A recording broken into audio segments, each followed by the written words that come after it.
அப்போஸ்தலர் 17. அப்பொழுது எப்பிக்கூரரும் ஸ்தோயிக்கருமான ஞானிகளில் சிலர் அவனுடனே வாக்குவாதம் பண்ணினார்கள். சிலர், இந்த வாயாடி என்ன பேசப் போகிறான் என்கிறார்கள். சிலர், இவன் அந்நிய தேவதைகளை அறிவிக்கிறவனாக காணப்படுகிறது என்கிறார்கள். அவன் இயேசுவையும் உயிர்த்தெழுதலையும் அவர்களுக்கு பிரசங்கித்தபடியினாலே அப்படி சொன்னார்கள். அவர்கள் அவனை மார்ஸ் மேடைக்கு அழைத்து கொண்டு போய், நீ சொல்லுகிற புதிதான உபதேசம் இன்னதென்று நாங்கள் அறியலாமா? நூதனமான காரியங்களை எங்கள் காதுகள் கேட்க பண்ணுகிறாய். அவைகளின் கருத்து இன்னதென்று அறிய மனதாய் இருக்கிறோம் என்றார்கள். அந்த அத்தேனே பட்டணத்தார் எல்லாரும் அங்கே தங்குகிற அந்நியரும் நலமான காரியங்களை சொல்லுகிறதிலும் கேட்கிறதிலுமே ஒழிய வேறொன்றிலும் பொழுதுபோக்குகிறதில்லை. அப்பொழுது பவுல் மார்ஸ் மேடையில் நடுவிலே நின்று, அத்தேனேரே, எந்த விஷயத்திலும் நீங்கள் மிகுந்த தேவ பக்தியுள்ளவர்கள் என்று காண்கிறேன்.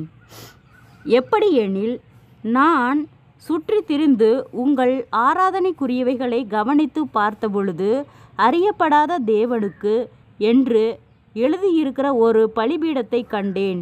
நீங்கள் அறியாமல் ஆராதிக்கிற அவரையே நான் உங்களுக்கு அறிவிக்கிறேன். உலகத்தையும் அதிலுள்ள யாவற்றையும் உண்டாக்கின தேவனானவர் வானத்திற்கும் பூமிக்கும் ஆண்டவராய் இருக்கிறபடியால் கைகளினால் கட்டப்பட்ட கோவில்களில் அவர் வாசம் பண்ணுகிறதில்லை. எல்லாருக்கும் ஜீவனையும் சுவாசத்தையும் சகலத்தையும் கொடுக்கிற அவர் தமக்கு யாதொன்று தேவையானது போல மனுஷர் கைகளால் பணிவிடை கொள்ளுகிறதும் இல்லை.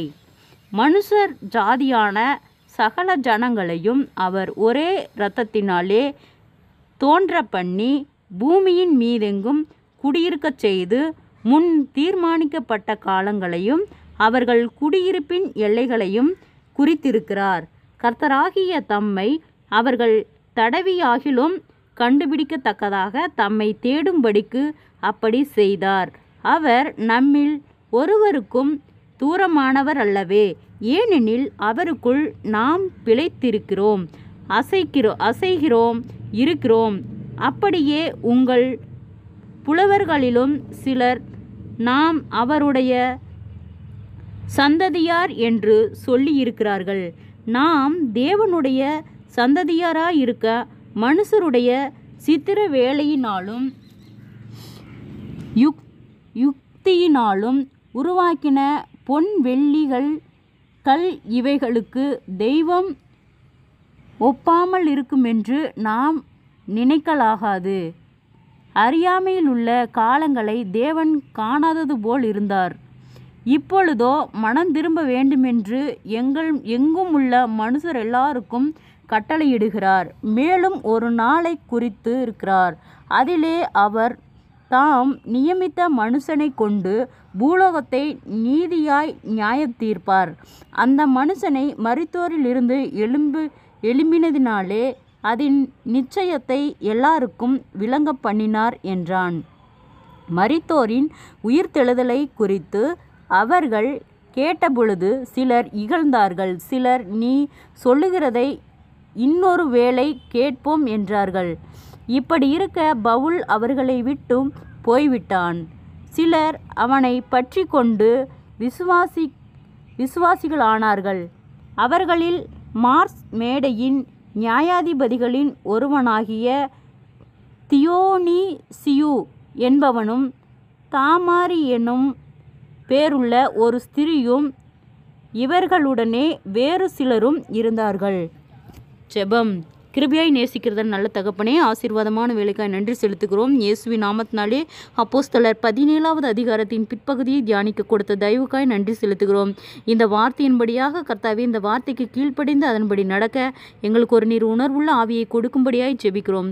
அதிசயத்தின் தேவன் எங்களோடு கூட இருந்து பாதுகாத்து வழிநடத்தும்படியாய் ஜெபிக்கிறோம்.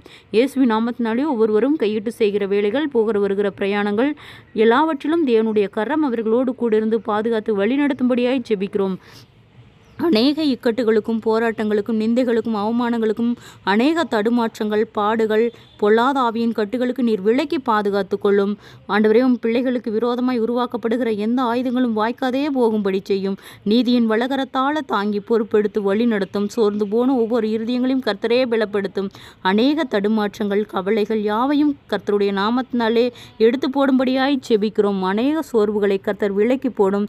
வீண் பயங்கள் கவலைகள் மன அழுத்தங்கள் பாரங்கள் யாவும் விலகட்டும். இயேசுவின் நாமத்தினாலே கர்த்தருடைய கரம் எங்களோடு கூட இருந்து பாதுகாத்து வழி நடத்தட்டும். இயேசுவின் நாமத்தினாலே வீண் சிந்தைகளுக்கு விலக்கி பாதுகாத்து கொள்ளும். தேவைகள் யாவையும் சந்தியும் பொறுப்பெடுத்துக் கொள்ளும். பாதுகாத்து வழி நடத்தும். இயேசுவின் மூலம் ஜெபங்களும் பிதாவே, ஆமேன்.